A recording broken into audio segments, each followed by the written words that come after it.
You ready for me, Ron? And 3, 2, wait, let me make sure you're on.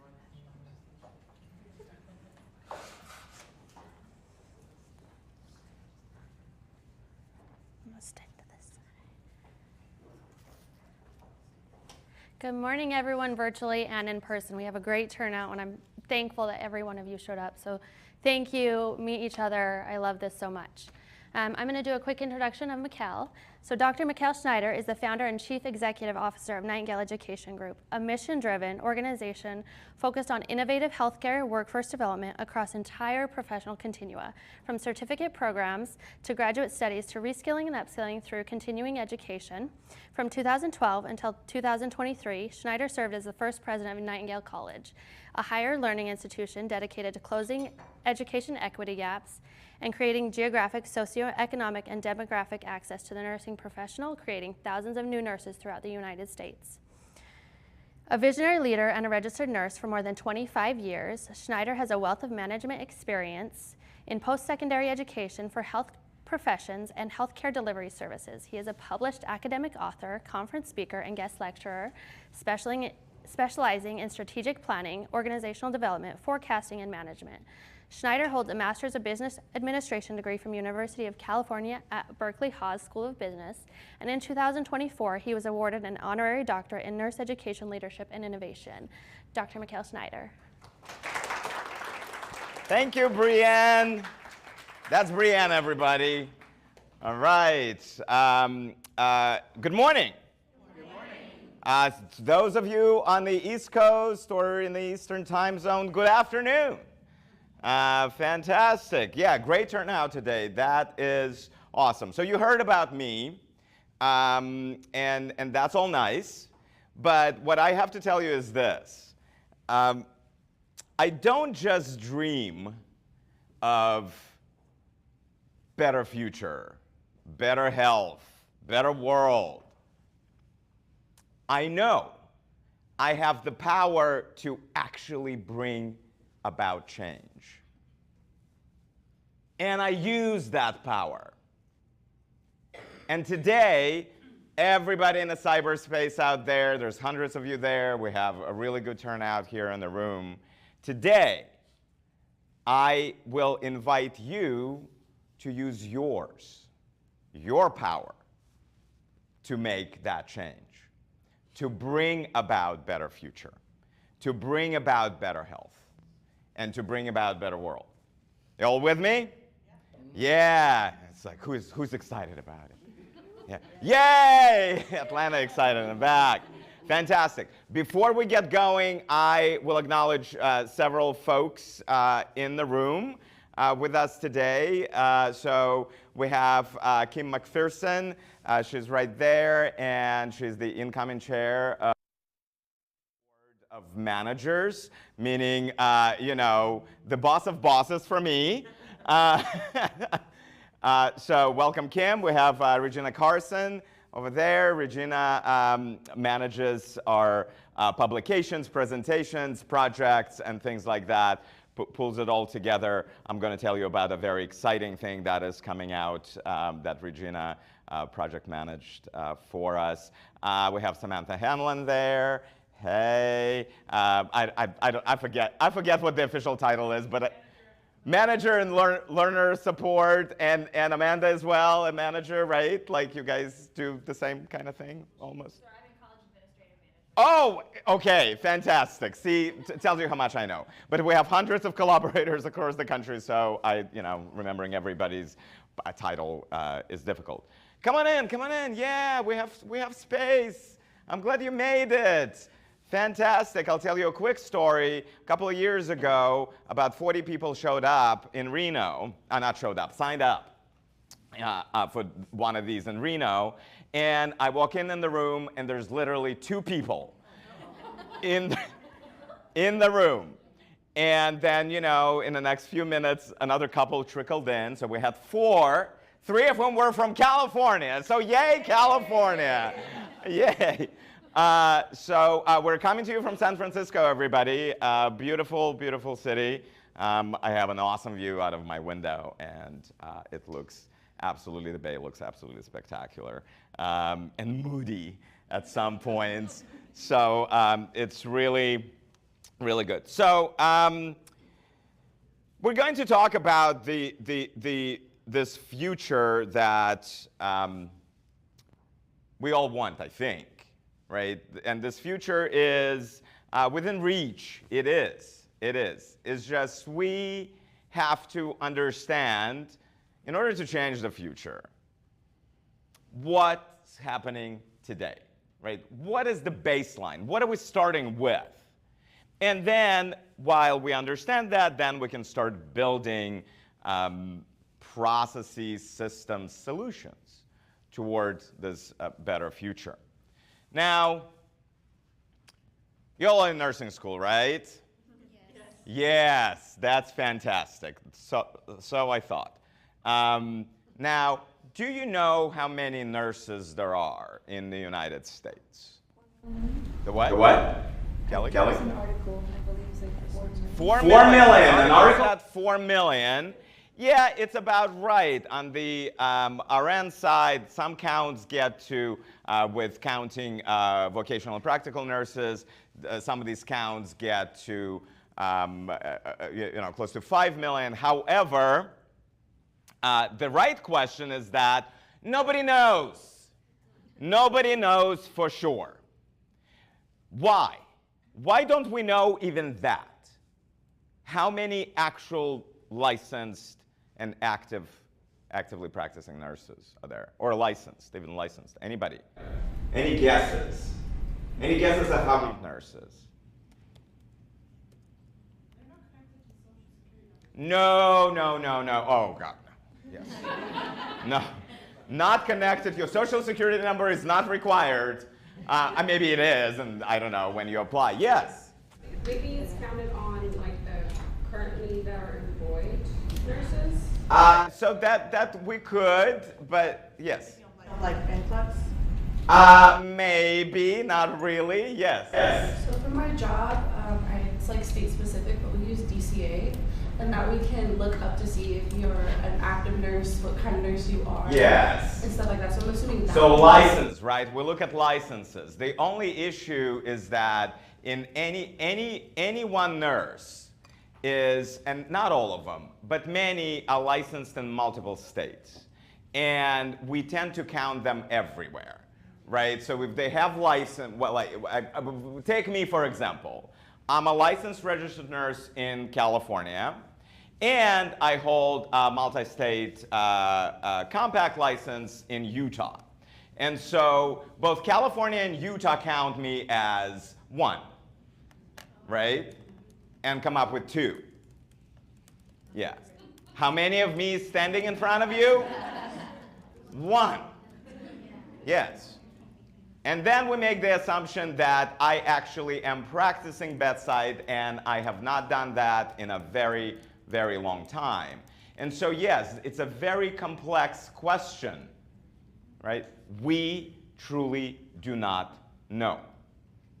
And there are ways to count it, there are ways to do it more accurately, but we haven't really undertaken that task, right? Establishing that baseline, understanding it truly what is happening. And so we'll talk about that. But see how simple that question was and how complex of an answer it is? Yeah, everything else is way more complicated than that. Everybody with me? Okay, so who have seen this? This is the National Academies of Medicine. This is an excerpt from the National Academies of Medicine Future of Nursing Report 2020-2030 that was published in 2021 because, you know, certain things happened in 2020 that put things on hold. Everybody knows what I'm talking about? Yeah, COVID. That's COVID. If the answer in your head was something different, no. COVID put things on hold. But what the report says, and I will, for those of you in the cyberspace, I will read it. We will never thrive as a country unless we all have what we need to live a healthy life, no matter who we are or where we live. Yeah? Everybody kind of agreeing with that? Okay, fantastic. Nurses are catalysts for this change. They're trusted bridge builders who collaborate with people, communities, and organizations to promote good health and well-being, no matter one's background. Yeah? Okay. I'm going to pause here and go into the question, and I'll read that last one in a minute. But I want to dig into health equity. What is health equity? I already gave you the answers, but yes. Everybody has the same opportunity to get health care. Right. So it is about the ability to access what it is that one needs in order to achieve a comparable outcome, health outcome, to somebody else. Right? And so that's where equity is, right? Many people confuse and bring this equality thing into this equation. And equality, what does equality mean? Yes. Yes. That everyone has the same opportunity, but equity is when they get what they need to achieve. The same outcome, right? So Equality is everybody gets the same thing, right? Like Oprah, you get a car, you get a car. Remember those days? You get a car, everybody gets a car in the audience. Yay! You know, or bread. Now, that's equality for that audience. Everybody got the same thing. Yes, equity, but does everybody need the same thing in order to achieve a comparable outcome? No. We all are different, and we all need sort of different things. And in our wellness journeys, we're positioned in different places, right? And wellness altogether encompasses not just physical health, right? And we focus on that a lot in this nation, physical, right? We just started, yesterday was the mental health day in the nation. And so finally there's ongoing conversations, and we're looking for solutions in there. But it's mental health, it's emotional health, it's social health, it's financial health, occupational. It goes on and on and on, this wellness wheel, right? And we all are in different places. And all of the populations that you will be working with are in different places. Every individual is in a different place. And so they need an individualized approach. They need something that will allow them to achieve that better outcome. Now, I want to focus on this. No matter one's background, question for you, whom should we exclude? Really? I mean, like, just like dig deep. There must be somebody who's not deserving.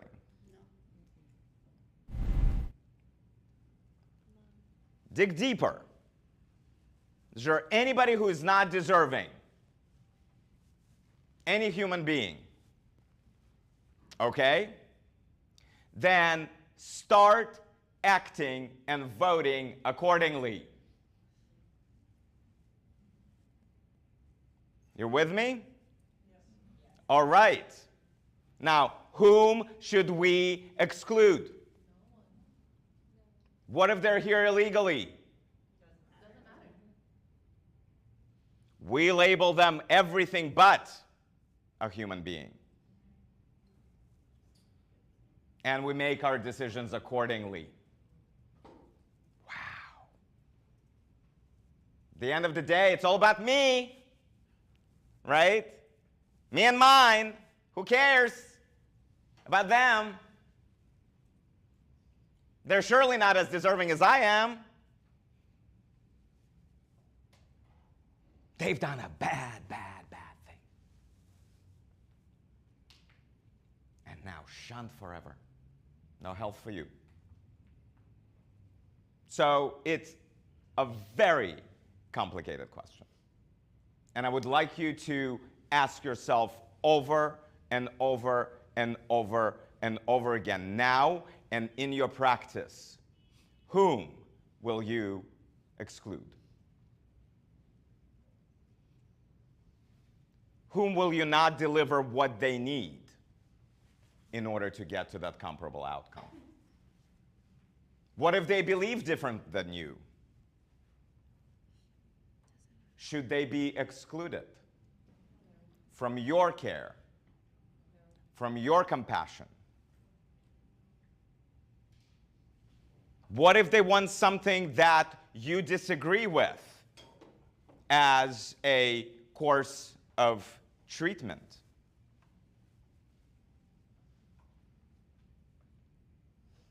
Will you deny it?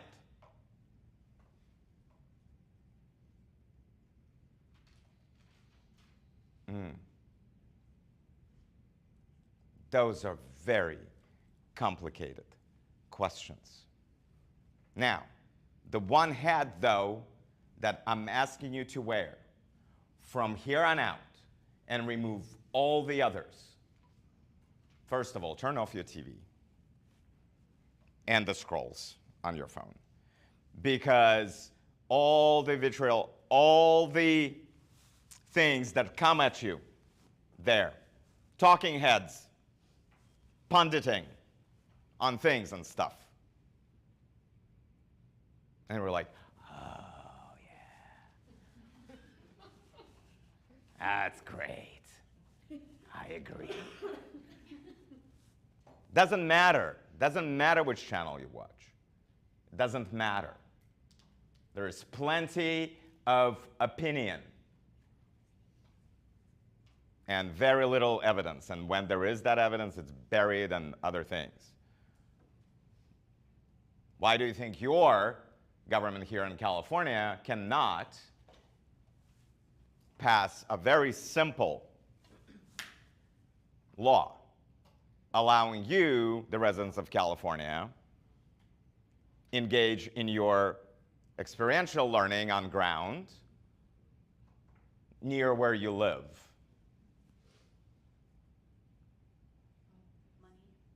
Oh gosh, I mean, like we're not even going to begin to dig into that. However, politics, yes. Opinion, yes. Ooh, boo, bad. I think you look funny, Mikhail, and therefore, you talk funny. No soup for you. Or health or whatever else. So that, again, from here on out, remove the pundit hat. Remove the political hat. Remove it. I mean, you need to understand it, but remove it. And put on a nurse hat. What is the promise of nursing? Come on. The what? The what? Providing care. Providing care, yes. For what purpose? The what? Louder. Louder. Advocacy for patients. Advocacy is good. For what purpose? For a better community. Why? Why? What is the promise of it? The bottom line of it? What this profession, if it actually mobilized and kind of delivered on its promise, what would it deliver? Yes? Heal the world. Heal the world. Yes, it would deliver healing to humanity, to people. What else? What does healing mean? Healthy life.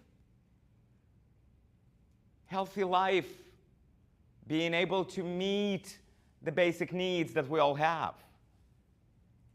That's the promise of it. We're so far away from delivering on it as a profession.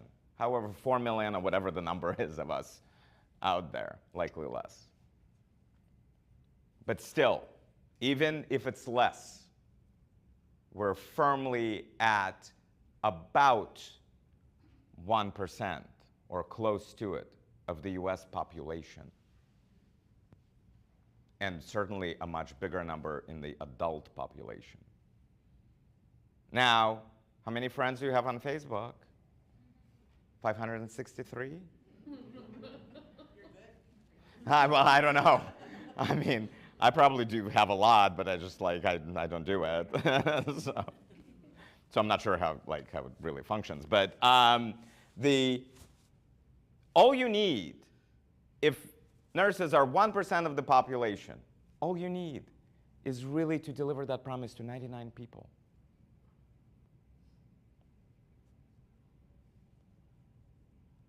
Wow. We should be the healthiest nation on earth. We are the wealthiest nation on earth. And yet, how are we doing health-wise? Oh, that doesn't even begin to describe what we deliver. I'll share that with you in a moment. 3, for our country to advance health equity for all, the systems that educate, pay, employ, and enable nurses need to permanently remove practice barriers, which applies to education as well. Permanently remove education barriers. Read that. Practice barriers. Value their contributions. Prepare them to understand and tackle the social factors that affect health, and diversify the workforce. Those are not wishes. Those are needs. That is what must happen in order for us to get to any better state of health in this nation. Why is health important? And by the way, those of you in the cyberspace, just about now, you will see a pinned something something in the chat that is pinned to the top. A post. Yeah, there we go. That's the right word. Okay. It is pinned to the top, and it has a URL in there, and you copy that URL, and you paste it in a separate browser, and then you answer the question. And the question is, why is health important? So while they're all doing that, we're going to be answering it here. But look, when you answer that question and throughout, there's going to be more posts pinned to the top, so pay attention. That's how we monitor attendance. Congratulations. You will earn credit on this. Okay, why is health important? Succeed in anything if you're not functioning properly. Yeah, so individual level, right? It is a basic thing to be able to do anything else, to be effective, to flourish, to engage in things that you love doing, right? Work effectively. What else? Hi. I'm hoping to see tomorrow. Yeah, so life, the sort of longevity of it, right? Nobody's like, yeah, I'm about done right now. I mean, my grandmother, she was a hoot, but she had so much trauma in her life that, by the time she was in her 40s, she was begging the Lord to take her. Yeah, because she couldn't bear it. Do you think she was healthy? Do you think she was well? No. No, she wasn't. Physically, maybe okay.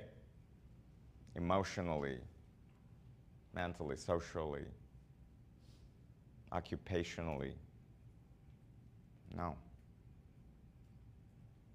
Hard physical labor she did. Yes, in the back there. You had your hand up? Yeah. It's cheaper in the long run. It's cheaper. Health is so much cheaper, and wellness is so much cheaper than the opposite of it. Brava. Absolutely. And yes? As a collective with health at the forefront, it promotes unity. Right. It's a uniting thing. It's something we see ourselves so different from each other all the time because we only see superficial. That's what we're able to do. And we never perceive how universal something is between us. How our needs are absolutely universal. That outcome that we seek is universal. So understanding that, yes, and bringing that about creates connection, creates unity, creates community. somebody said. Basic physiologic needs, right? Realizing a person's full potential. Without that basic being met, there is no way to unlock the power, the true power that you have to change other things, to drive the better forward. Directly correlated with national prosperity. The healthier the population is, the better economically it does. Money.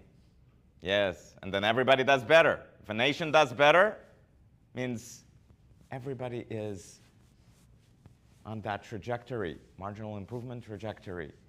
And then, you know, me as an employer, very interested in that last one. Very, very, very. Yes.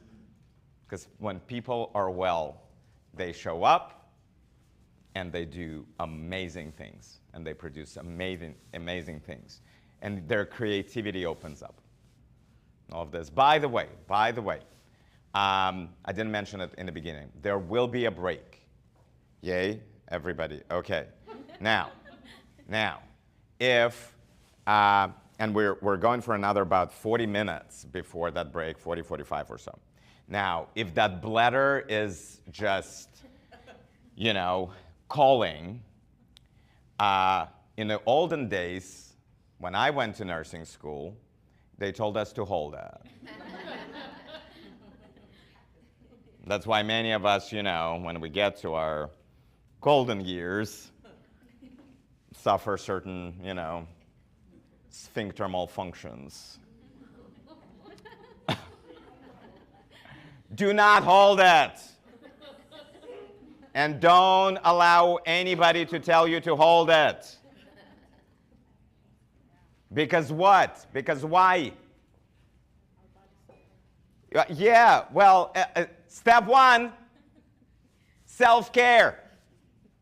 Step two, whatever, world domination, you know. Step one, though, self-care. Because what? When you become healthier, when you actually, everybody in this room, everybody out there in the cyberspace, when you are healthier, you are more effective in anything you do, in learning right now, in practicing later. So another sure way not to fail is to take care of yourself and create time for that care. And many times it will mean cutting the digital cord that you're attached to. This is a reflex. Guess what happens every time? Every time you scroll and a new thing pops up. Dopamine. A little tiny of dopamine. And your body goes like, oh, love it. Yeah. We're addicted to it. We don't realize how addicted we are to it and how unwell we are because of that addiction.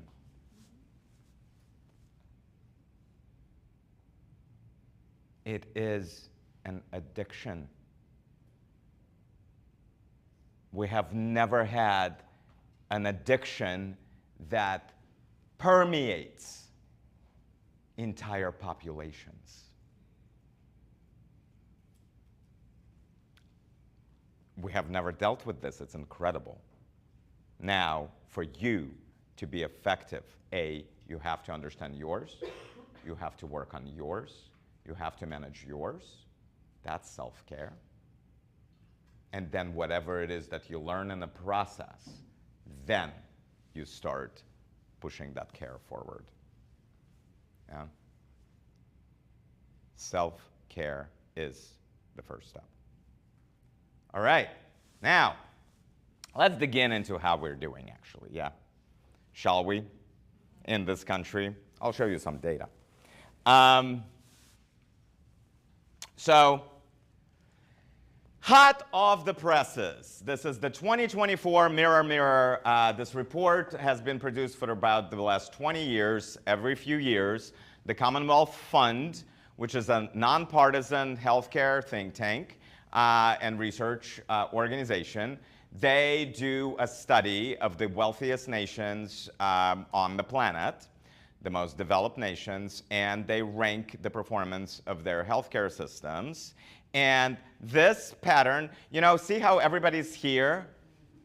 Australia, Netherlands, UK, New Zealand, da da da da. We have da da da. We, you know, go down, and then woo! Winning, just not in the right direction.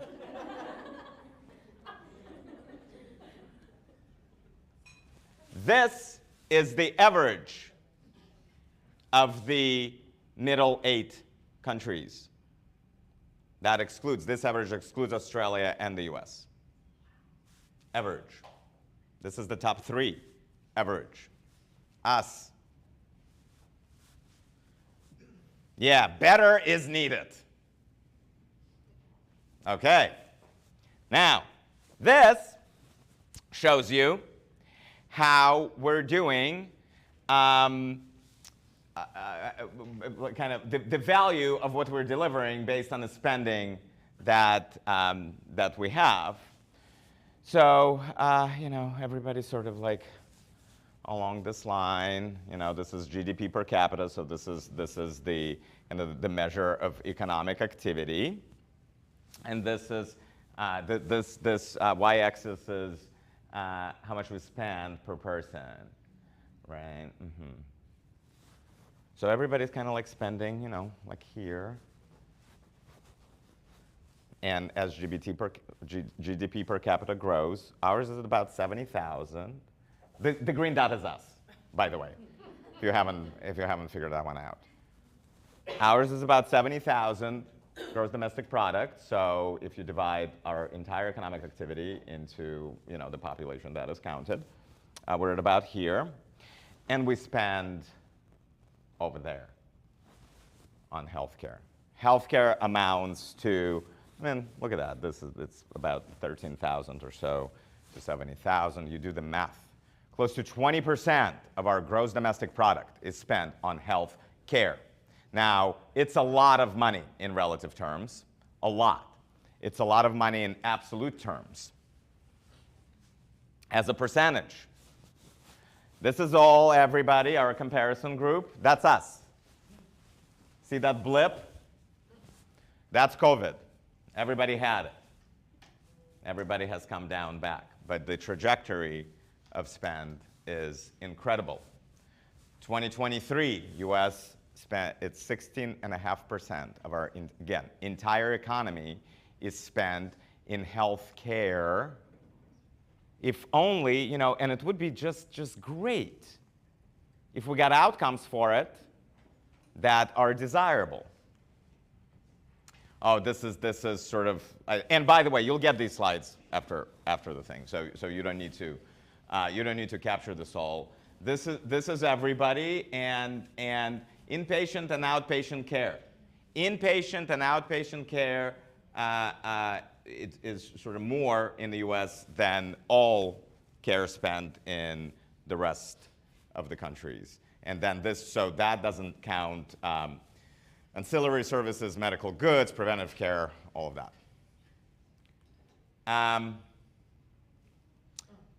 Yeah. Because we also look at outcomes, not just spend. Us, in the corner. Yeah, wealthiest nation, just can't figure it out.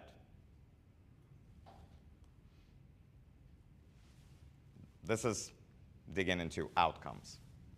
We have the most barriers to access to affordable care, the most. Way below average.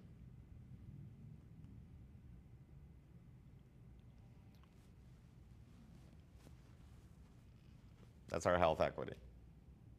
Now, health equity, you can look at it this way. So the lighter dots are describe the population that is low income, right? And the darker dots, higher income population. Now, and this is how many percent of that population have problems accessing and affording care. 50% of our low-income population, which is large, has the problem. 27% of high income has a problem. New Zealand, 27 of low income. We match the unaffordability and inaccessibility to that in our high income population. So tremendous. Patients who skip care, I'm not going to dig into it. A lot.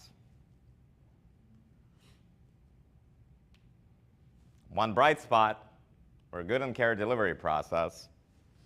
When somebody finally accessed it, those folks are all right as far as what they receive after you accessed it. And here are things, prevention. For example, we're really, really good on vaccinating with flu vaccine, right? Like a bunch of people get it. You know, we don't believe that one has like chips implanted in it, and so, you know, we're all right. We're leading the world on mammograms, which is really, really good. Some other preventative we're not as good in. However, so again, there's some good in it, but this is the only metric where we're not the bottom of the list. We live the shortest lives. Remember that talk of longevity? Not here. If you want to live long, go to Australia. It's hot as heck there, but oh, you know, they live long.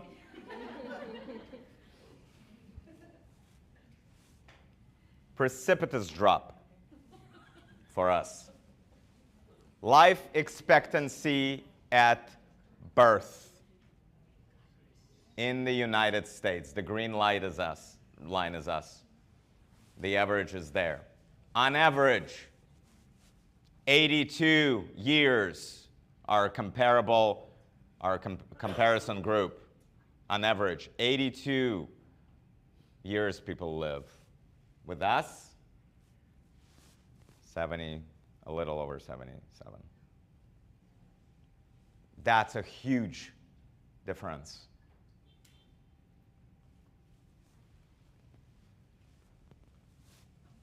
Avoidable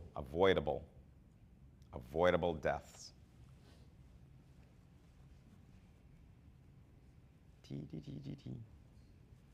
Everybody has reduced from, this is 2009 to 2019. See the reduction everywhere? We barely moved, and we were the highest to begin with. Avoidable deaths. And these are like top-level outcomes, right? We don't even dig into sort of, you know, more granularity in this. Years of life lost. A lot. Cancer, heart disease, COVID-19, intentional self-harm.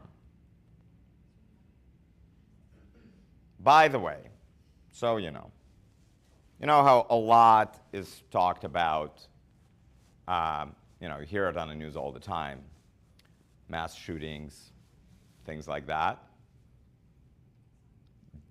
Firearm deaths from suicide exceed that number by multiples. So what you hear in the news isn't necessarily the full picture of it. Intentional self-harm done by firearm is the real story. How we doing health-wise, peeps? We're not. We are the wealthiest nation on earth.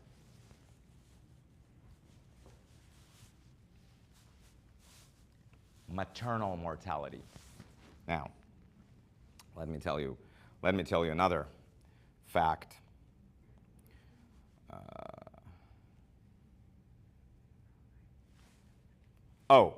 Back to firearms, since I mentioned it. The leading cause of death among youths aged 1 to 19 years, and accounted for nearly half of the increase in all-cause mortality in 2020. The maternal mortality among black people, 55. That number in the US is 55 per 100,000 births. The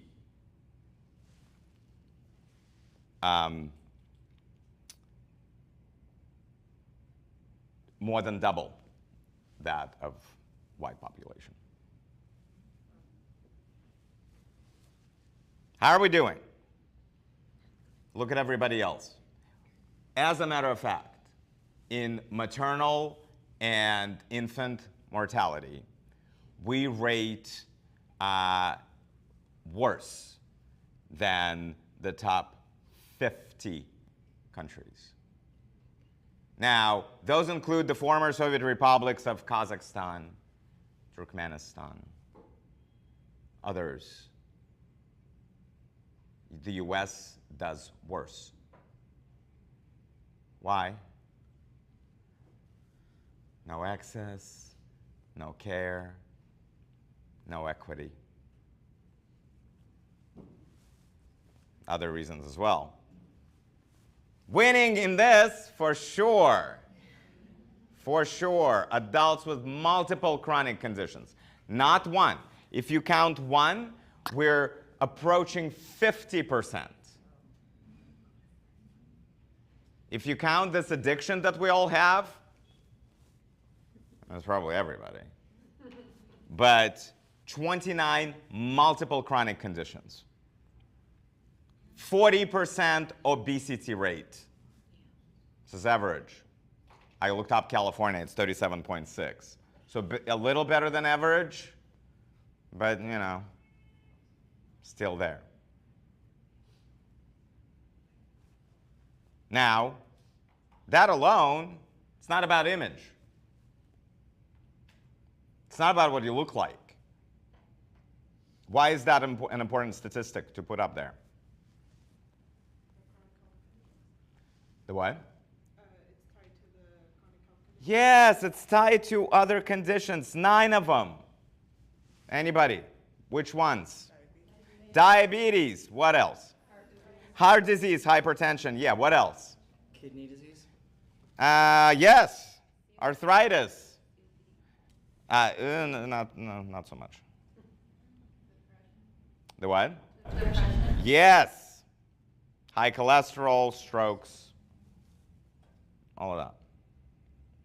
So, be free. Look what you want, how you want to. It's not about that. It is absolutely not about that. It's about the fact that statistics, then you show up in those others. Like premature death. That is preventable. Yep. So, in summary, And there's some questions that are going on, right, Brienne, into there. Mortality amenable to medical care. Highest. Infant mortality. Highest. Life expectancy, lowest. Suicide rate, highest. Obesity, highest. Prevalence of chronic conditions, highest.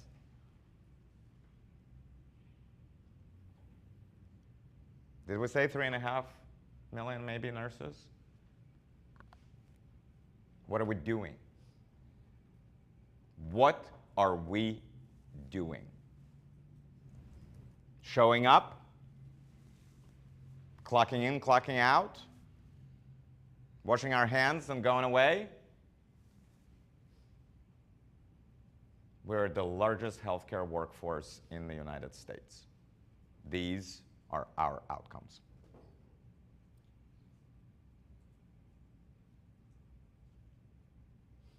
And they're systemically baked in. Now, good news, as I mentioned before, I sort of had that discovery many years ago. I'm like, oh, I am not powerless in this, and I can make a difference in this. Guess what? Who else has that power? You do for sure. Who else? You ought to be all raising your hands, because you do. In order to really harness it, it's a lot of work. But you do. It's there. It's available. You have to access it. This is sort of a fun facts on who pays for healthcare in the United States. Who pays the most? Well, what if we say that, you know, Medicare and Medicaid equals government? Who pays the most? U.S. government and state government combined. 1.7 or 1.75 or so trillion in 2022. Now, 13,500 per enrollee in Medicare on average. Private insurance, less than half than that per enrollee. Now, what is the difference between how we do it and all those other countries on the list? Yes? A lot of them utilize universal. Yeah, all of them. What does that mean? Yes? They provide health care through taxation. Right. So it's one coverage marketplace, essentially. Right? We created a system of insanity to where we say, we will guarantee, as a nation, we will guarantee access to health care. I mean, it doesn't cover all of it. But we will guarantee it to the oldest and the sickest among us. Ever thought about your car insurance? Yeah? Yeah, you pay a lot. Yeah, huh? What if your car insurance company came out and said, okay, y'all, the more accidents you had, the more likely we are to cover you.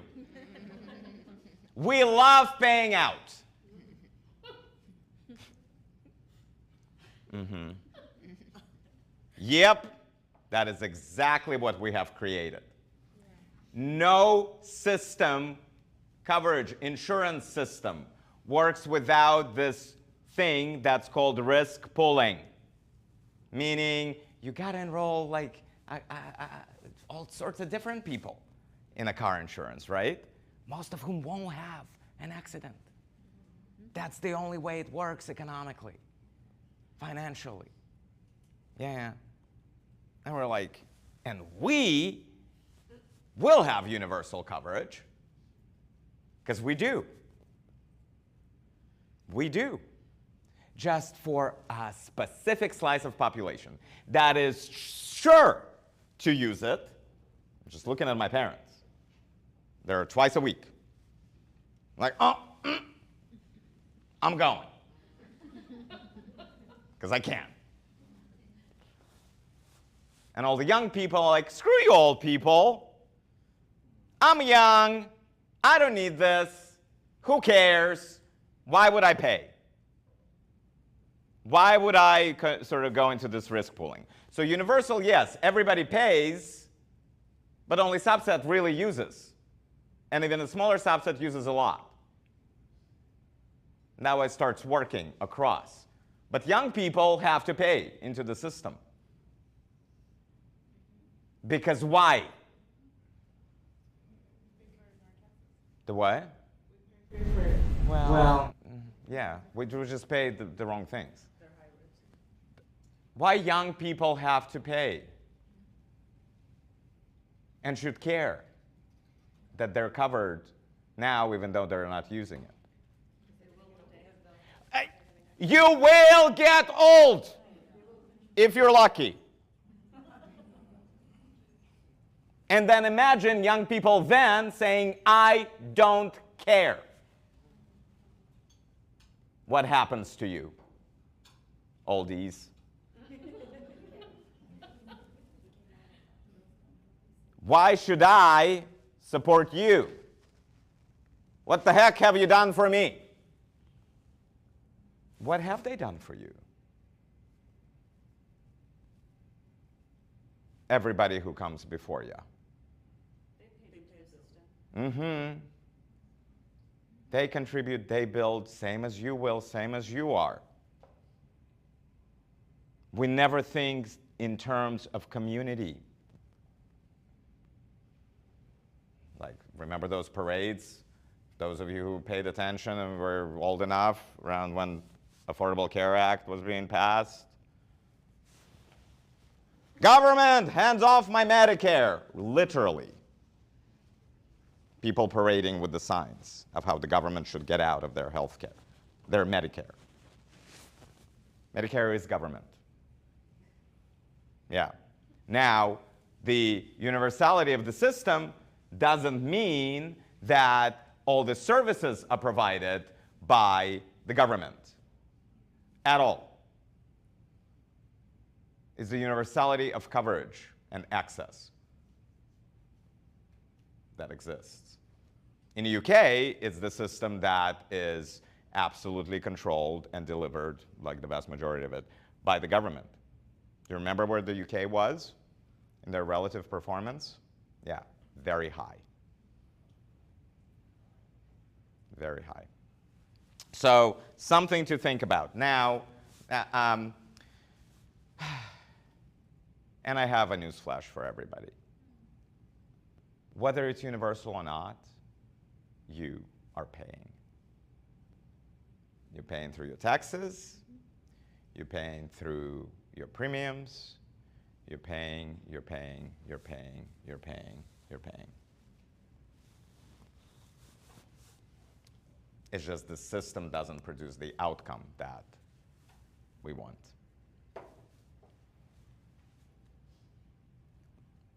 Out of pocket. We're, in line. But again, this is out of pocket after you've paid for the rest of it, the tax, right? Sponsors of healthcare. Federal government. Where that money comes from? Us. Households. Where that money comes from? Us. State and local governments. Where that money comes from? Us. We're already paying. It's just the insanity of how it's set up is something to be considered. Where do the dollars go? Hospital care, 1.4 trillion, half, or 30%. $1.4 trillion in 2022. What do we treat in acute care nowadays? Come on. Some of you must have been to a hospital. Diabetes, overdose, Okay, yes. Stroke, diabetes, stroke. respiratory. Diabetes, heart things. Yeah.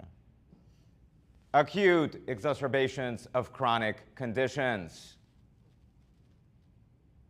That's what mostly there. Hospitals were built, the system, the entire system, back in the 1950s, after the World War II, the system that we have today.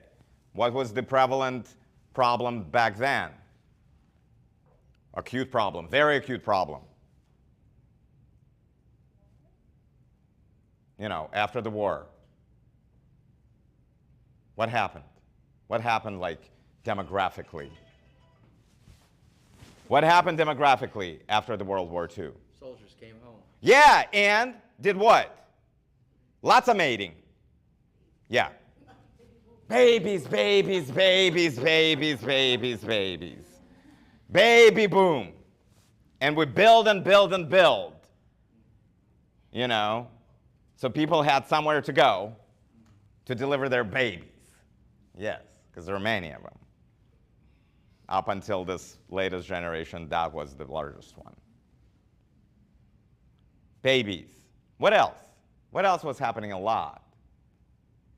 Like what we were doing after World War II here in the States. Driving big cars, building. Yeah, we're building. All sorts of things with not as sophisticated technology as exists today. So what was happening?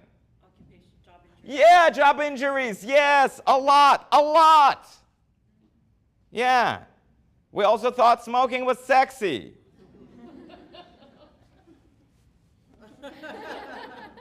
Madison Avenue and all, you know. That's in New York. Yeah. It's like, so cool. And then we had to deal with that, but that's a, you know, that's how we got into chronic stuff. But yeah, what else was true about the population back then? On average. Anybody? Like demographically, again, baby boom. What's true through the 1950s, 1960s, 70s when this system was built? Affordability was a lot more possible back then. That I'm not sure about, but what was true demographically, population-wise? European. The what? European. What do you mean? That we had a more European now. We've had a lot more immigration from.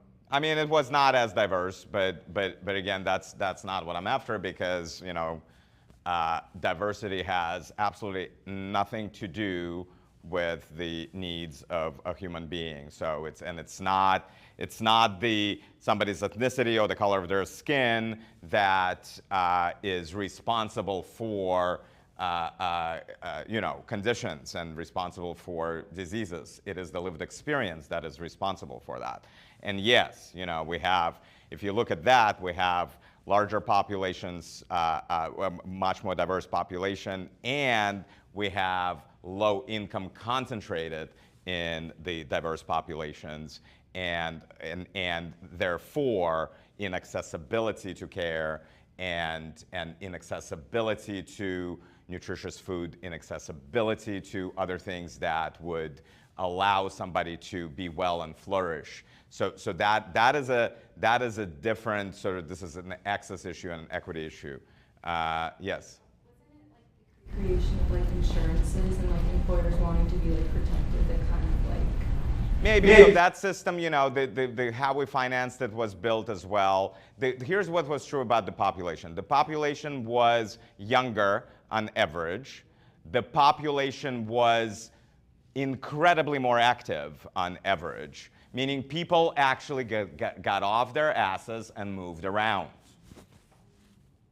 Sort of like I've been doing for the past, you know, hour or so.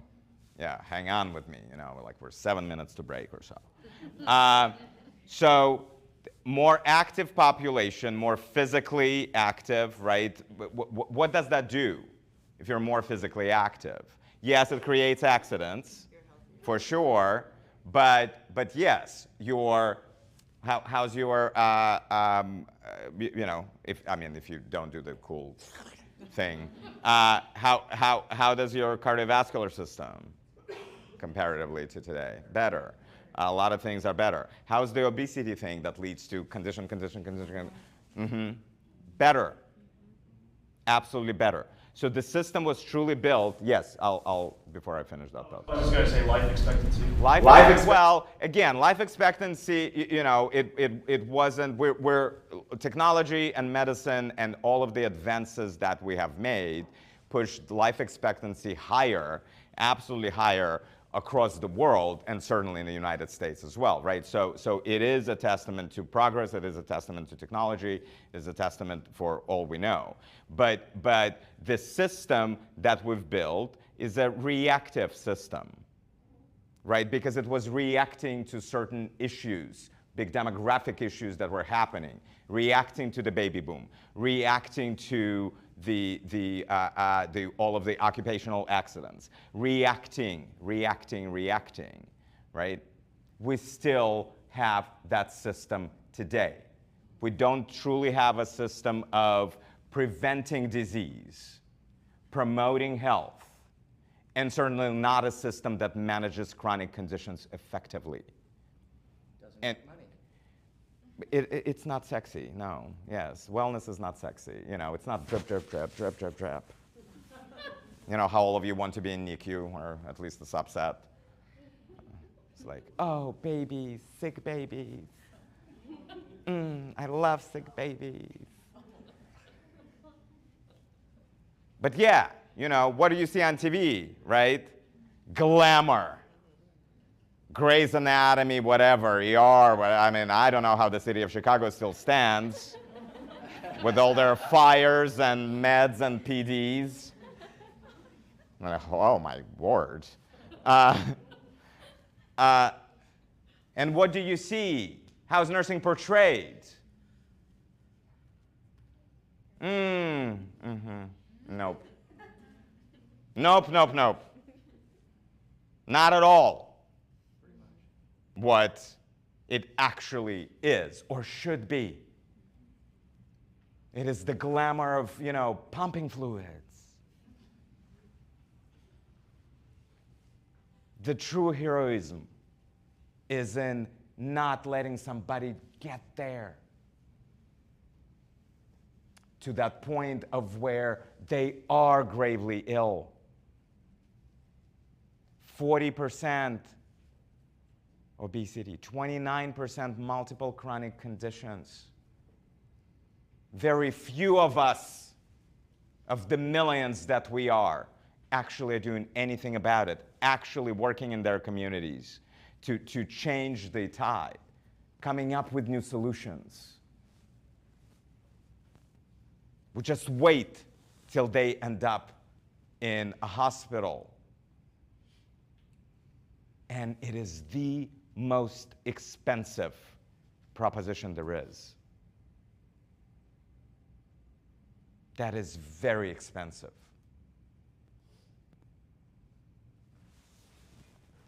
$1.4 trillion.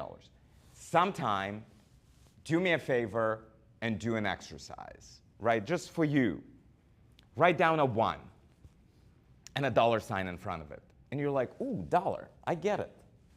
Like, I'm familiar with that. And then write a 0 next to it. And it's like, ooh, $10. That's really good. I, as a matter of fact, have 3 of those in my pocket today. Yay, you know. I'm like feeling good. And then write another 0 there. And it's like, ooh, $100. I can do stuff with $100. Then 1,000. Then 10. Get that? Like, ooh, it's like you're adding zeros and zeros and zeros and zeros.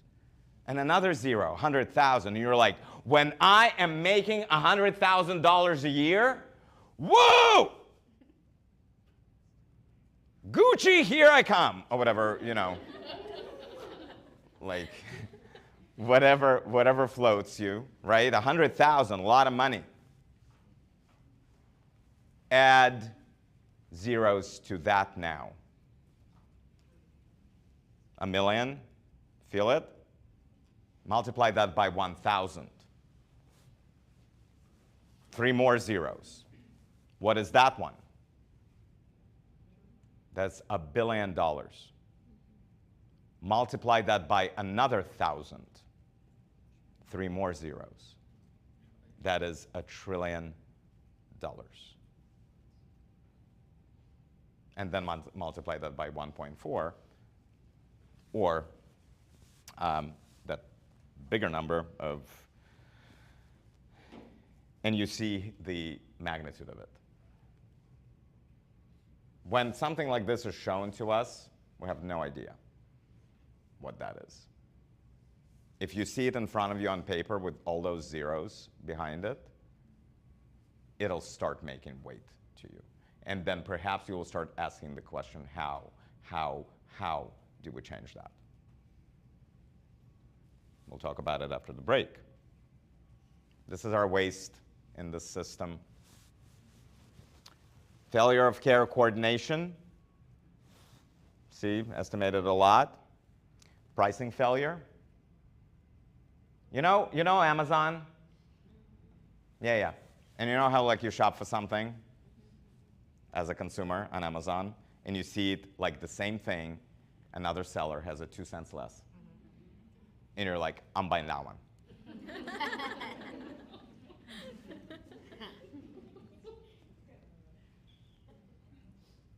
We do not behave at all like that in our consumption of healthcare. We're like, we don't care. I don't know, $25. It's costing me $25 when you have insurance. Yeah. So I don't care where I go. You should. Because the same thing with the same value and the same outcomes can cost tremendously different amounts. I mean, insanely different. The same thing, I had needed a shoulder MRI some years ago. And I shopped, because I shop. I ended up doing it for a little over $500. The price that was quoted to me originally and that my insurance would have to pay was close to $3,000 for the same procedure, the same injection of contrast, the same everything. We don't, so we'll talk about that later. Fraud and abuse, administrative complexity, close to $300 billion. And this is 2019 data, so it's more now. But administrative complexity, we have thousands of payors and that negotiate and do things with thousands and tens of thousands, hundreds of thousands of providers. That itself costs a lot of money. As much as 25% of our entire spend in healthcare is estimated to be a waste.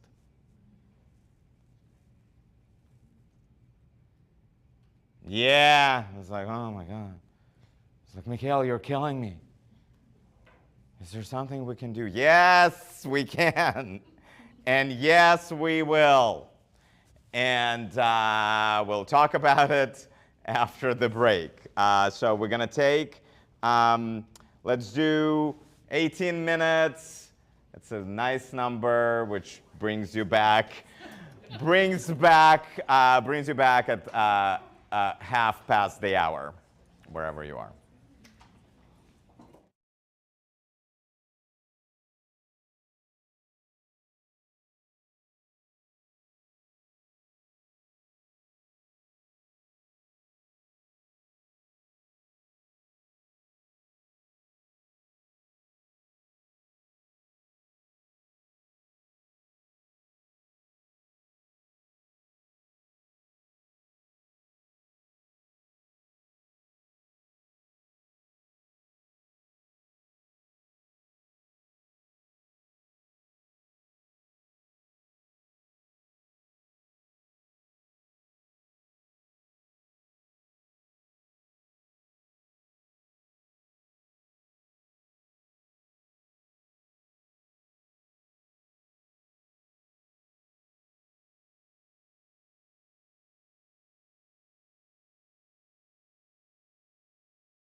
Okay. Welcome back, everybody. Yay! I know. You shook off some of that, doom and gloom. Yeah, woof. I mean, when you start digging into it, right, it's sort of like it piles on, and you're going like, oh my goodness, I'm powerless. No, you're not. So we're going to explore that power and what you can do, right? What you can actually do starting when? Now. Now is the greatest time, especially when, you untethered from that device. Whew. It is like, I'm telling you, putting that thing away for a couple hours somewhere, locking it in a safe, and then forgetting the combo. It's the best thing that you can do to yourself. I promise you. So do it. Try it. Try a day without it. See what happens. It's like, what am I going to do? What am I going to do for a day? Oh my God. I mean, they're going to miss me. Does that mean we can ignore our Canvas app? Probably not, but there is a way to disconnect from everything else, and then, I don't know when your Canvas app tells you things, but all the time, yes. Hey, school, right? No, that's the permitted digital interaction, because learning happens, not just yeah, crossing the eyes and going sideways. All right. So to wrap up the the data portion of this, I'll share a couple of more tidbits with you of information. So, and this is specifically this next. There have been several studies over the past not couple of years, but over the past less than a decade, but within sort of last decade to kind of now. Specifically on the social and emotional wellness of the population. And here's some findings. Everybody heard on somewhere that we're more isolated than ever, right? Because of how the digital world really works. Because we learn now. Many people learn online. As Nightingale is a prime example of that. We work remotely a lot. As a nurse, you can't quite do it. Not direct patient care, obviously. Although telehealth is there and is gaining speed, and rightfully so, because it will allow some. So technology is not necessarily bad in itself. Right, and it's a tool that we can use. However, we have to be very, very mindful about overuse of it, and sort of then getting away from the social wellness needs and our emotional wellness needs, and the mental follows. But so this isolation that exists now. Here's some statistics about it. Living in isolation reduces our chances of survival, and social isolation increases the risk for premature mortality by 29%. Poor social relationships. Now, and Facebook is not a social relationship. And Instagram is not a social relationship. Everybody gets you must recognize that. This is social, what you're doing today. Sorry, people in a cyberspace. You're still in isolation.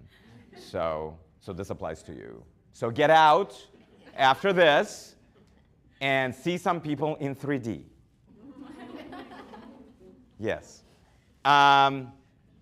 Poor social relationships, social isolation, and loneliness can increase your risk of heart disease by 29% and risk of stroke by 32%.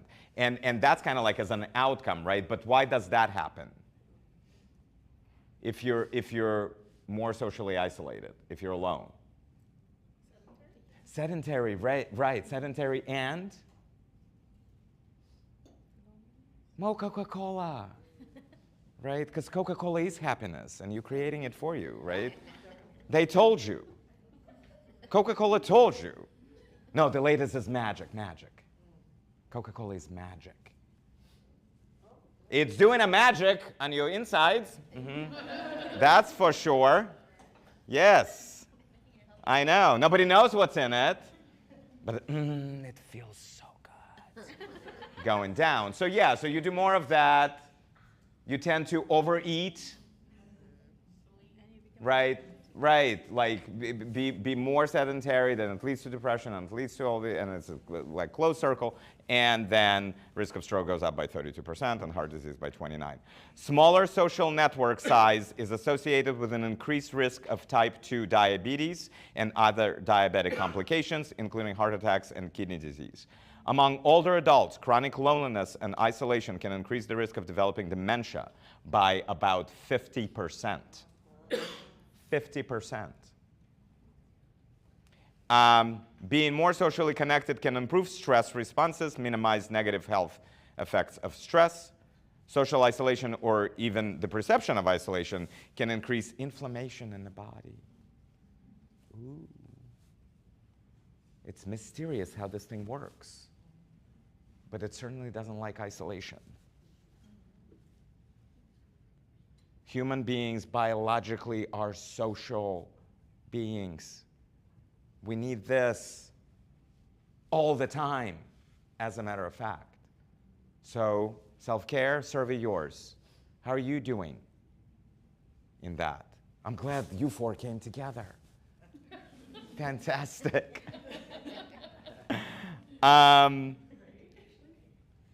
So, and it increases the inflammation to the same degree as physical inactivity. And loneliness and poor social support have been found to significantly contribute to the development and severity of illnesses after exposure to viruses. Ooh. All right. And then somebody mentioned overdose deaths. An estimated 110,000 occurred in 2021. And it improved, this latest statistic that came out, it improved slightly, so it didn't increase in 2023 and went down slightly. It is still a very, very, very large number. Some geographies are, sort of geographic areas, populations are way more addicted to alcohol and substances, other substances. And so it is a real, if it's a real issue in your community, something to think about of where you're going to be dedicating your efforts, right? And how you're going to be guiding. I met a native Alaskan learner several years ago, and she was an older learner when I was doing this in Alaska. And she came from a rural community. She moved to Anchorage temporarily because there's no way to get to where she was. But when I talked to her, she said, I am so passionate about my community, and I want to be the solution in that community that is suffering. And I am going to do my best, and I'm going to learn, and I'm going to collect all the tools that I can. And then I'm going to go back there and help them become more healthy and help them overcome addiction. So that's that. Anyway, so now what we're going to do, I'm going to put things like this up. Oh no, come on. Turn it on. Go. And then here's the proposition. We're going to go over the list, and for the next several slides, looking at different things. And you will tell me what it is that you can do.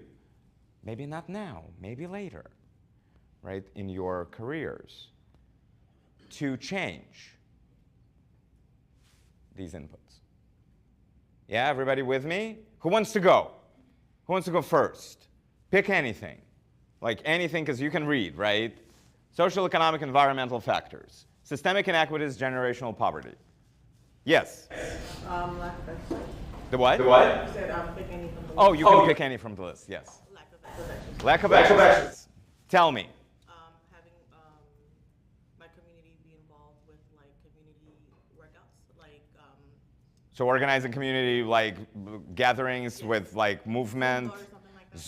Zumba is fun, fun, fun, fun, fun. Okay, now, how effective would it be if you organize it and you don't know how to Zumba? Not very. It's for the right. But like if you don't do it, you're gonna learn it. Yes, you have to. You must, right? In order to be effective in anything of that, because it's it's like my mother for years and years and years. Look, and she's like, shh. It was sexy, I guess, and she's like, don't do it. Bad mommy. Don't do it. It's not good for you. Guess what I did? You did it. When? 14. 12. I was 12. And then by the time I was 14, I was smoking a pack a day. And I smoked until I was 27 years old. So simply saying something to somebody that you're working with, to the population that you're serving, like, do this or don't do that. It is not going to be as effective as actually if you do or don't that. If you model it, nursing profession right now, and I'm not going to share those stats with you, we're among the unhealthiest population. Because we're, in nursing school, not you guys, because like I'm here telling you something different, we were taught to forget about ourselves and, throw ourselves on a sword of patient care. It's all about them. It's about the people that we take care of. And that is not true, that we have to take care of those whom we serve. We must show up, right? We must do what it is in our scope of practice. We must. However, what's up? Something I learned was you must take care of yourself so you can take care of others. Correct. This self-care notion, but the self-care, right, if we talk about lack of exercise, right, or lack of activity, again, process it for you and ask yourself, how well am I doing in that? And will I be a good model for this, for the community that I work with, right? Will they actually believe me? Now, in the process, though, of you taking care of yourself and you learning on yourself, you're learning your physical wellness, you're learning emotional, you're learning social, you're learning all of those things. You learn, and then you become way more effective working with anybody you want to work with. And you can recognize, really be much more skilled in recognizing and then guiding somebody to wellness. Okay, what else? Yes? Poor nutrition. Poor nutrition, yes. Okay, tell me more about that. How? One of the things that I've learned is how to properly read the nutritional facts. Nutritional facts, yes. Educating, right? But it's poor nutrition, actually. So that's a really good, like, one step in that system. Anything else? What else about poor nutrition? Processed foods, right. So it's kind of reading nutritional labels. It's understanding what goes inside your body, right? Coca-Cola isn't magic. It's chemical. Yes. Access to healthy food. Right. Grocery stores. Access to healthy food. Many communities don't have access to healthy foods. Not that they don't want to, and no access comes in the form of not being able to afford something that is better, right? So this problem of poor nutrition, it's not just, that sliver itself, poor nutrition. You cannot go to somebody who lives in poverty and tell them, well, just eat better. No. Better nutrition is available, so I'll give you an example from, this was in Southern California, one of the Kaiser Permanente facilities there. They, some years ago, they partnered with a school district. And then nurses came to the school district with kids, first grade, second grade, third grade, and did a lot of fun things, in the process of which their goal was to teach the kids, and this was a predominantly Hispanic community, teach the kids to kind of the beauty and the nutrition and all of this of edamame. Yep. Edamame, which is a bean that is cheap and that is sold pretty much anywhere. You can buy it, they're frozen, they're, you can buy them raw and then cook them and all of this. And guess what? And then they studied this for a while. So they hooked kids on edamame in this school district. And then, so kids went home and then started educating their parents. I was like, edamame. And their parents will go, well, mommy, what? Yeah,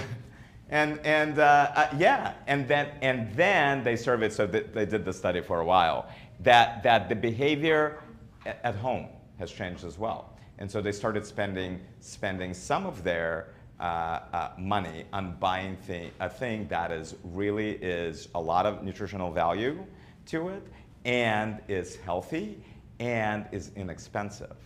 But you have to know how to navigate, right? And you have to learn how to navigate this, because those foods are available out there. It's just not readily sort of understood, right? And no, not as easy to grab. It's not colorful at all. It doesn't have good marketing. Edamame lobby doesn't exist. Nobody is like, oh yeah, let's make this edamame packet, all colors of purple, and same as cereal. Yeah, unsexy, and that's why we don't have it. So there's those things. Now, the thematically, what I'll tell you on any of this, you must learn, right? You have to have these tools. You have to have the skill. You have to have the knowledge. Merely showing up in school and failing classes, it won't do. Scraping by with the lowest possible grade, yeah, you'll graduate. You probably will pass that NCLEX. But will you be effective? Will you? Nope, you won't. Grades doesn't equate to competency, to actual competence. It is yours to develop.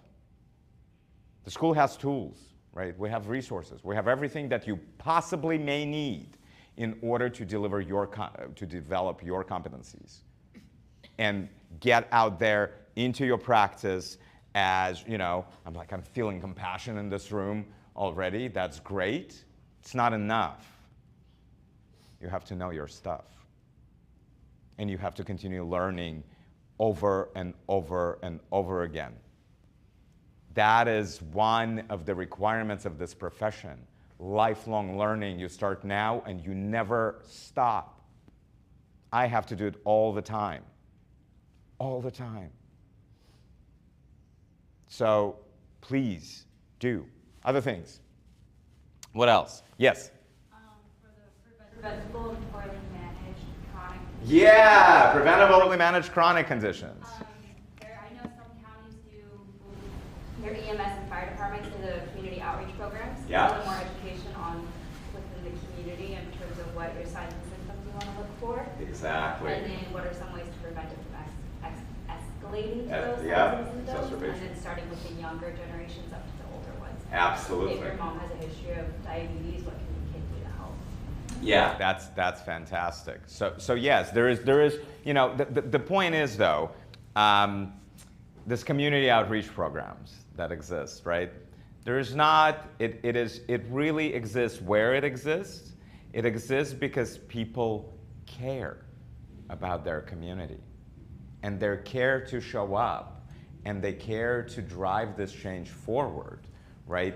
And our system is just not set up to where all of a sudden, like trillions of dollars gonna shift into these types of programs and preventions. However, that doesn't mean that you individually are powerless in this, and that you cannot band with your, other three friends and drive this change in the community, show up and organize and do different things. So that's it is an important thing, right? It is not, you likely are not going to be directly compensated for it. But the fulfillment that comes from it, when you actually are able to see the change, by the way, measure as well, right? Like collect the baseline data, figure out it's an evidence-based profession. Figure out what that baseline data is. Use evidence, right? Use literature, publish, research, peer-reviewed things, not chat, because that thing hallucinates.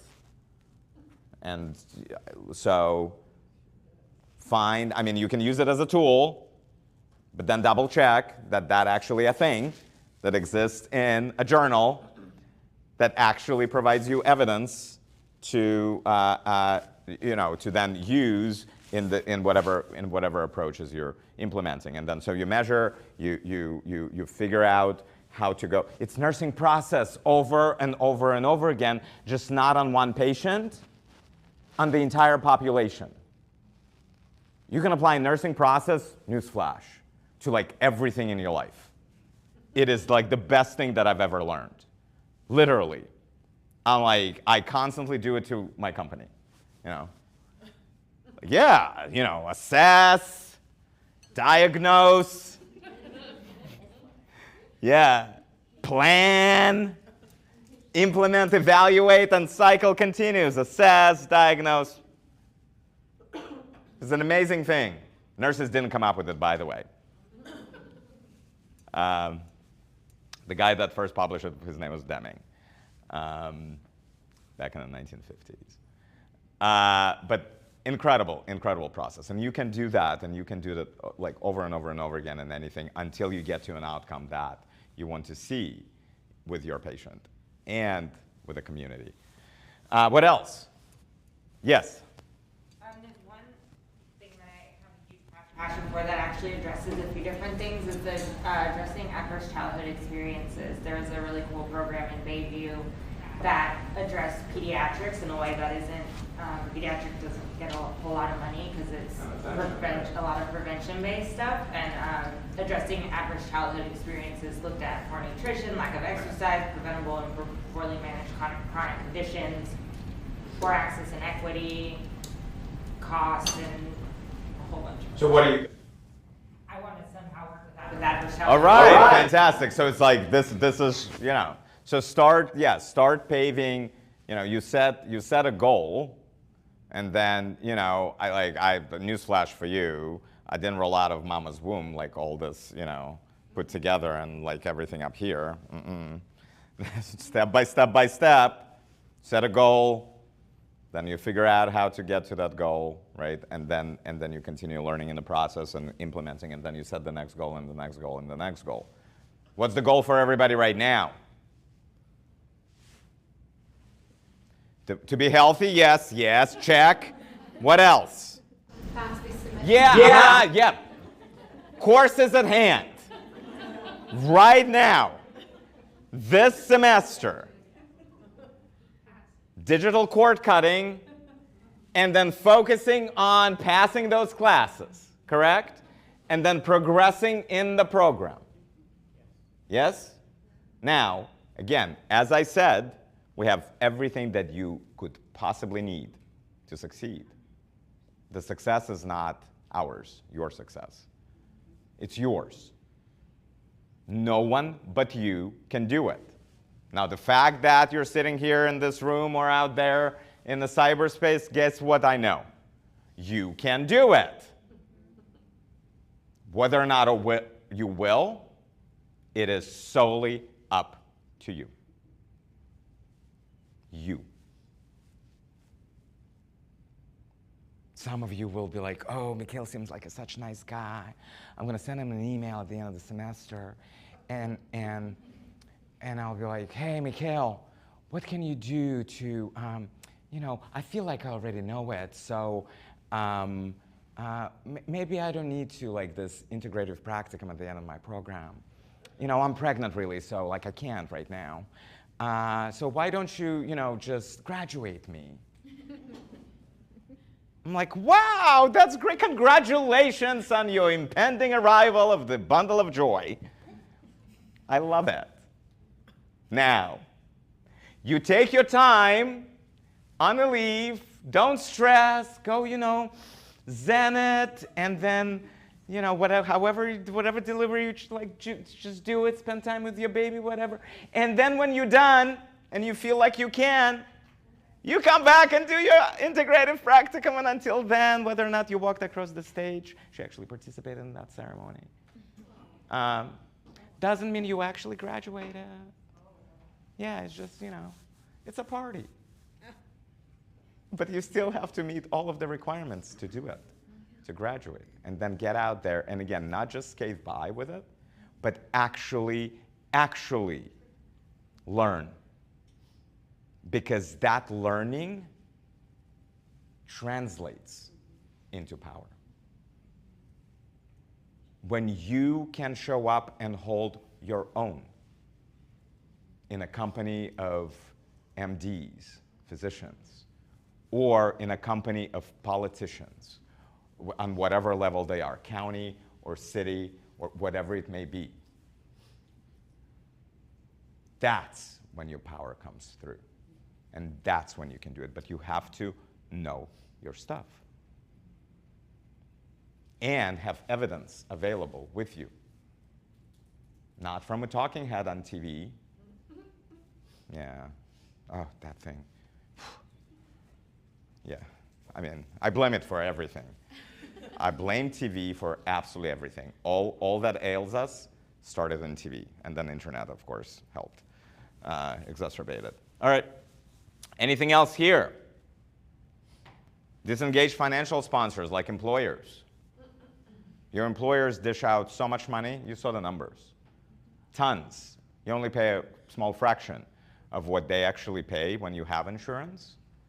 And they're absolutely disconnected from doing anything about their population health. Like nothing. There are, unlike Nightingale, have this thing called Wellevate. People earn points. Points turn into dollars for them. Like cool stuff. Not quite Gucci, but other things that are useful. And so on. And over time, it improves. Whatever you pay attention to and whatever incentives you set, that's what is going to be achieved.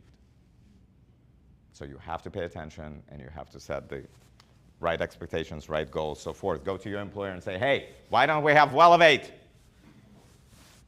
Why don't we have a program that incentivizes us to be weller, healthier? Who has? Anybody has in this room? Your employer doing yeah, that's what I thought. Sure, ladies, absolutely. Yes, your employer does.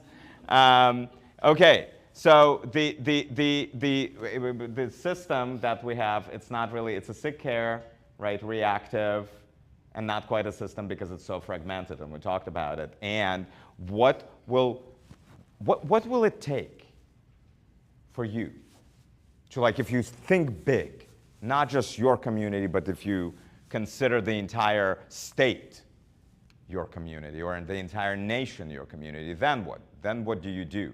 What can you do? What can you do now? Vote. Yes, vote, yes. I mean, that is great. And, you know, unfortunately, you know, vast majority of people probably failed their civics class because showing up at the ballot box, as important as it is every 2 years, is absolutely not enough. Ain't nothing gonna change if that's the end of your civic responsibility. Yes? I was going to say, as far as like nutrition, change what they have in the cafeteria at work. Yes! Very good. They have at your schools. Yeah. Cafeteria. You know this company, Safeway, that sells groceries and stuff? This is years ago. This is going back close to 20 years ago. They were onto it.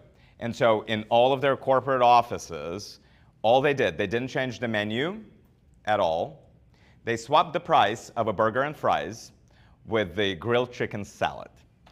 And so, whereas before the change, the price was, I mean, like, I don't know, it was $8 for the grilled salad, chicken salad, and it was something like $4.50 for a burger and fries. And so people opted for the $4.50 burger and fries constantly. Guess what happened after the change?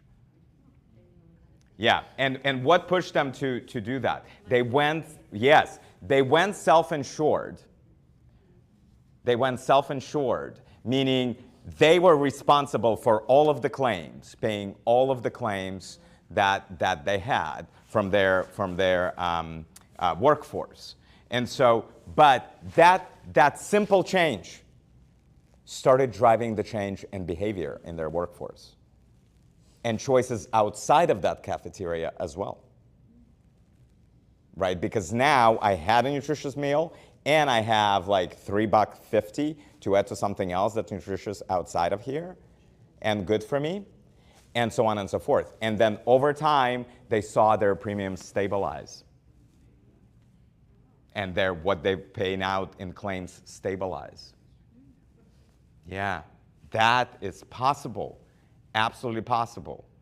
And I can bet you either a CFO or a nurse, or maybe the CFO was a nurse. I don't know. I'm just making that up now. But there was, that's the power that decisions have, and individual people have in this, right? And so they took a little bit of loss, or made nothing on that salad, but the savings on the health side became tremendous. So I want to go back to making like big change. Yes? I wanted to talk about gun violence. Gun violence, yes. You know, it ties in with mental health. It does. Rights and stuff, so I think I would create like a program where I can be able to like talk to people, especially in the younger community and the older generation as well, and everyone I should say, but to kind of to show them that there's another way, you know, de-escalation. Absolutely. I mean, gun violence, you know, and as I mentioned, like the outward violence with guns doesn't even begin to measure to the self-inflicted gun harm. And yeah, so programs, educational programs are great, kind of prevention programs are great. Policy change is needed. In many states in the United States, somebody can be lonely, isolated, just feeling absolutely down, and they can walk into a Walmart and they can purchase a gun right then and there, and before any kind of de-escalation or talking them off the ledge because they don't know where to turn, they don't know where to go, they have made the decision, and that gun fires, and it fires a single shot, and it's done. Whereas laws that would put a hold, somebody couldn't purchase right away, but had to wait. And, oh, by the way,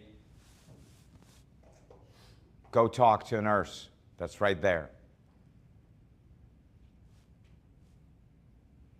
Could make a difference. Could change. But yeah, so there's many. All right. Again, a question on how do you make big changes, systemic changes? What do you do? Do you have the power to do that? Yes? Speak up. Speak up. You have to. You absolutely must. You speak up. What else? Yes? Yes? Unionize. Perhaps. I mean, if that's... Organize. I like that word even more. Organize. Organize with others that are of the same sort of, same spirited, same hearted, sort of want to drive the same outcome there, right? So there's power in numbers. If we used our power that is just sheer number in this profession, if we could agree on one outcome and drive it forward, it would change rapidly. But we're too complacent, we're too disconnected, we don't show up, we don't organize, we don't talk about it. We talk about it. But then that ends with the talking about it. Did you know that who makes policy? Who makes policy in like the United States? Public policy. How does that? That's what it is. The elected officials. So elected officials meaning Congress makes policies in public policy in the United States. Do you know how many nurses are in the US Congress? Out of the 3.5, 4, whatever million that we have. In the US Congress, how many nurses are there? There are 3 in the House of Representatives. There are 0 and have never been a nurse in the Senate in this country. Currently, there are 4 physicians in the Senate. 4, 0 nurses. Nurses outnumber physicians in this nation by times 4. There's 15 physicians in the US House of Representatives to 3 nurses. Nurses comprise a very small number of people on the governing boards of healthcare organizations. And yet nursing is the engine of pretty much all healthcare organizations. So we show up, worker bees, do, clock in, clock out, and somebody else makes the big decisions for us without having the knowledge that we have, without having the compassion that we have. So how are you going to show up? What are you going to learn? Whom are you going to connect with? So voting, yay! Everybody register while you can for this cycle. Actually becoming government is another thing that you must do. You want to see changes in your school cafeterias for your kids? What do you run for? No, PTA. PTA is great. And then PTA figures out how to put you on a school board and get you elected to the school board, where you can start driving some change, some policy change, understanding it. You have to, but again, it is not going to just, because you're so like wonderful, because all of us are. We have to know our things, we have to understand our things, we have to have a goal, we have to set it, and we have to go for it. This entire thing that you're a part of now, Nightingale Education Group, Nightingale College, was a sheer impossibility 15 years ago, 20 years ago. Impossibility. When I first started it, we were told no over and over and over and over again by the regulators, by accreditors, by the US government, by everybody. Can't be done. We've been fighting for 2 years here in California to let you all in, to be able to do your clinical rotations, your experiential learning activities in the state for 2 years now. But we're showing up and we're doing it. And the coalition that we've built now in the last 2 years is incredible. We had nothing 2 years ago. Most of the lawmakers in the legislature here in California support this issue. They want to see it, but some special interests keep killing it. We wrote you about that in the post in Canvas. I'm sure you got it on a Sunday or something. So it is, you're not without power. If this refugee from Soviet Union who didn't speak a word of English at the age of 19 when I came here can stand in front of you and do this, guess what? Wow. You can. Is it easy? No. This is going to be like happening overnight, everything, because we want, that's instant gratification when you scroll. It's like, dopamine. Dopamine that I'm talking about comes like, whoa. 19 years I worked on and established this goal almost 19 years ago to prove that the public policy of first-time NCLEX pass rate is complete and utter nonsense.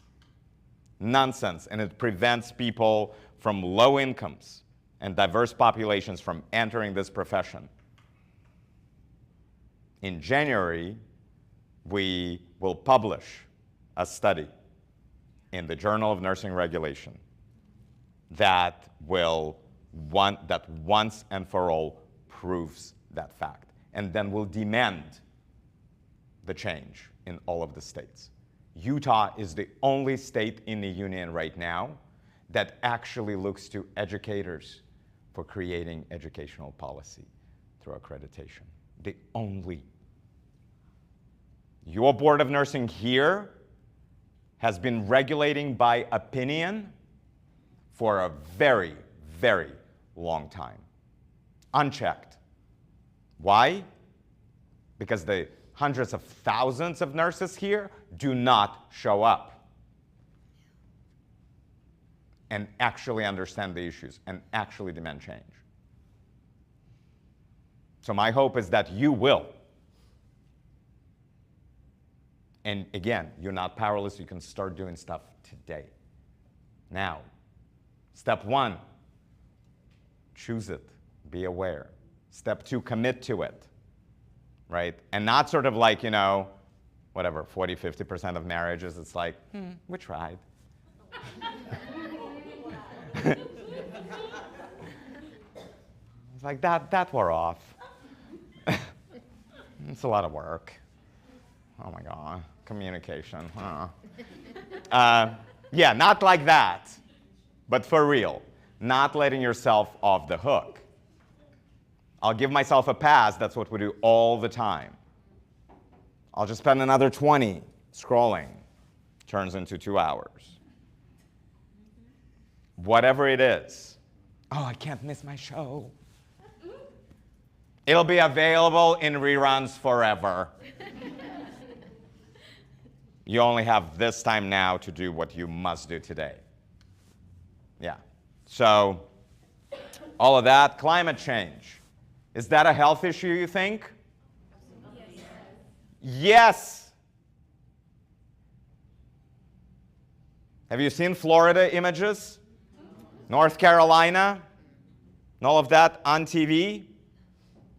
It's not magic that creates that. No, like, you know, like very, very angry guy sitting there and going like, Florida, you're bad. Send hurricane on you. There's too many addicted people. No. Ocean water that is hotter than it's ever been. That's what creates that. And that creates a wellness problem, a health problem, an issue problem. People without shelter, people without food, people without water. Those are health issues and healthcare issues. You have to look at them as such. The promise that this profession makes. It's all about the health of people and the populations, no matter who they are, no matter where they live. A bunch of people there don't have anywhere to live now. Is it our issue as the profession? Absolutely. Absolutely. And the National League for Nursing and some other associations proclaimed that. It is our issue. And we have to, we're not going to solve it at this point fully, but we have to start doing things to be more prepared. And slow down the progression of these things. You know, that, I'm going to give you a few. Yeah. I love my mom. Don't get me wrong. She's amazing. That's on that first one. So she, as I said, she visits her doctor quite a bit. And a couple of years ago, her doctor, so this is how it went. I come home and like, hey, you know, stop by. Like, how you doing? She's like, I hate her. Who do you hate, dear? The doctor. Like, wow, what did the doctor do? She told me I needed to lose weight. And I'm like, well, that's not true. She should look at herself. Which, you know, there was a point to it, of course, right? Back to the modeling thing that I was telling you about earlier. However, what my mom wants is a pill that's going to make it go away, as the rest of us. You know, ever seen her twirling in the hills on TV, on commercial? Like, for whatever, fill in the, you know, the word, like, fancy word that you can't pronounce kind of thing, and it's like, ah, and everybody's singing a song, you know, and like moving their hips, and rainbows and unicorns, and everything that's, you know, and then we all go to our doctor and it's like, oh, I want to feel like that. I want to twirl in the hills. Prescribe. And they have exactly, what, 3 minutes to, if that, to spend with you, and then want you out of their hair. Here you go. Eat it. It's like we're all turned into Alice. It's just not the wonderland that we get to when we eat those pills. And so that's what it is. The answers are quite simple. Quite simple, unsexy, difficult. as far as doing it. Nutrition, activity, this, that, whatever. This is not a mystery of how wellness comes about. We've known it for a long time. We just don't do anything about it. Yeah, and we rely on all of this other stuff that makes it so expensive and so ineffective in this nation. That's what we do. We have this dream of twirling in the hills and feeling our best and doing all of that. And then we don't implement any real sustainable solutions to it. Prevention. Number 2, preventable cause of death is colon cancer. Colon cancer. Fully preventable. How? Screening, yes. There's, screening that if you're not a high risk, it's available over the counter. Or maybe it's prescribed, I don't know. But the Cologuard thing, right? Or colonoscopy. Guess which population, which group dies disproportionately more from colon cancer than any other demographic group? Black who? Men.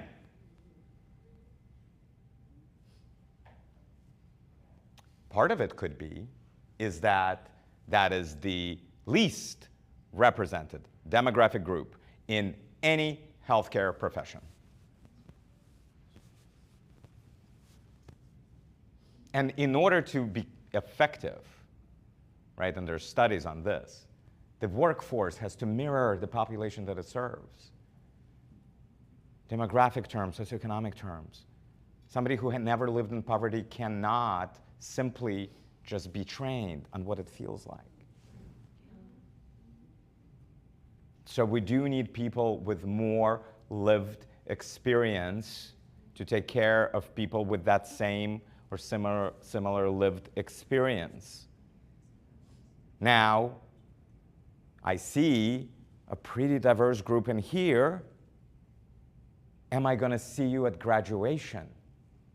Are you going to become that person for your community? Yes, it should be the answer. Yes. Is it going to take some, hard choices? Yes. Is it difficult to do? Yes. But it's absolutely possible, and you can do it. This clinician shortages, provider shortages, it's a lot. It's a lot. This FTPR, first-time pass rate paper, we are hoping will, without even increasing the capacity of nursing schools in the United States, will produce more graduates, will produce more licensees. I've been working on this for 19 years. I had to build a company, an educational company, that proved and collected data and all of this all along. It's a long game. It is not an instant gratification. But that of dopamine, wow, that one is well earned. Yeah. So I wish you all to do exactly that. And again, you will get these slides. This is there, for what? Not to request to change your grade or somehow a policy of some sort because it's inconvenient for you at this point in your life. Send you pictures of our pets. Hey, pictures of pets I love, but there's only so many I can get to with the thousands and thousands of learners across the nation. So you can find me on LinkedIn. You can connect there. And this is if it's like, what, Mikhail? I've decided I am going to run for an office, or I really want to position myself as a decision maker in my organization, or whatever it is your goal may be. Then you reach out, and I will be happy to, give you some of my time to provide you some guidance as to how to engage and how do you do that, and what, and how do you play this game? A lot of these things you don't need me for. We've discussed them, and again, hopefully everybody, all have been paying attention. Okay, in the last few minutes, any questions? Any questions for me that you have? Any comments? Anything that you want to share? Anything online that was kind of like in a chat that's not pinned, Bree? No? Everybody? We're a little delayed, so Okay. just a second. Yes. You said it took you 19 years to build this. What was the process for that? Like, what were the roadblocks that you had to overcome to actually get here? If in short. Yeah, it's it'll be in the book. It will. But you know, it is. I saw an injustice. And I remembered that, again, I became a U.S. citizen, and I'll tell you where it all stems from. I became a U.S. citizen in 2001. And after being in this country for or maybe it was 2000. So for about 7-8 years at that point. And I took the Pledge of Allegiance that said that it is what that pledge says, it is my responsibility, liberty and justice for all. It is my responsibility. It is not somebody else's. I'm taking that pledge. I'm committing to it. For seeing human beings as human beings, for understanding that all of us have fantastic things, and then we can be like just total buttholes at times. And then understand, but making that commitment and not knowing how, but that little by little by little, getting mentored, learning a lot, learning how it works, understanding the system, doing all of this, and then piece by piece by piece, convincing more and more people that it is possible, right? And that we should play in the sandbox. I mean, that's the look. And again, I'm not special. That's the point. I am not special. I use my resources well. I push myself to learn and do all this, but I'm not special. All of us are that special. All of us have that thing inside that we can use here and here. And it's just a matter of committing to harnessing, unleashing it and harnessing it, and then kind of throwing it toward impact that you want to see in the world. And so, as I said in the beginning, this notion of wanting a better future. We all wish for it. We do. We want better for ourselves. We want better for our families. We want better for our communities. We want better for this nation. We want it. We want better for the world. And yet, so very few actually do anything about it. And so, again, my hope and all your faces that I see in the room and the engagement, and thank you for staying connected and engaged in this conversation. I see hope. I do in all of you. And I know if you do one thing, every single one of you here, out there in the cyberspace, and everybody who I ever deliver this talk to and talk with, if you do one thing and use your power for that one thing, oh my word, the future is bright, and it can be. And so please, please, please do. It is in your hands. It is up to you. I'm only one person. I cannot change it all. But I can certainly, this is my contribution, designing this and doing this. Okay, I'll take one question from there, one here, and then we'll wrap up. Figuring out the impact that they want to make.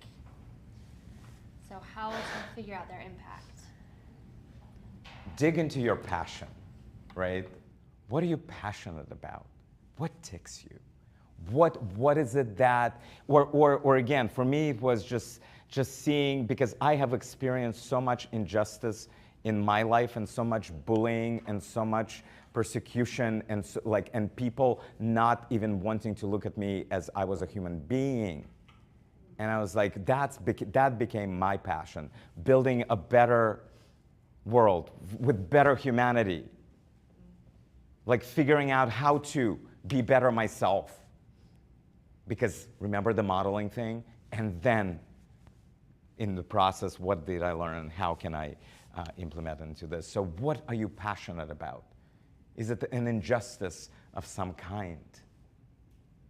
Is it something about a better life for your family, your kids, whatever it may be, right? You can start there and then see how that translates and how that keeps you going. Yes, somewhere here. Yes. I'm truly inspired by your story because I myself is an immigrant to this country. So I'm just curious. This is probably in your book. What was your first job? I haven't written yet. What was your first job here ever? My first, oh wow.